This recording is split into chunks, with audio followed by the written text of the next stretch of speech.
Millennials आता bitcoin क्रिप्टोकरन्सीमध्ये खूप जास्त बिलीव्ह करताय आणि बिटकॉइन आता राईज पण झालेला आहे. जी सेकंड ऑडियन्स आहे आपली ते म्युच्युअल फंड्समध्ये जास्त बिलीव्ह करताय. So how you see that, आणि तू क्रिप्टोकरन्सीमध्ये इन्व्हेस्टमेंट केलेली आहे का? पर्सनली बघायला गेलं तर मी क्रिप्टोजमध्ये अजूनपर्यंत तरी काहीच इन्व्हेस्ट नाही केले. ब्लॉकचेन टेक्नॉलॉजी जे क्रिप्टो करन्सी बेस्ड आहे, blockchain technology is the next big thing.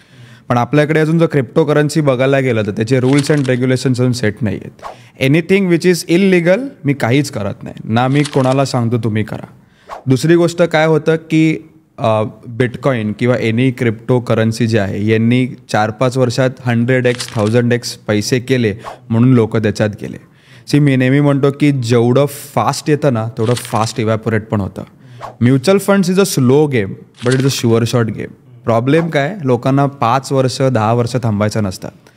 पण जर 10 वर्ष थांबलात तर माझं एक आवडतं वाक्य आहे, you become unstoppable. Generational wealth create होते.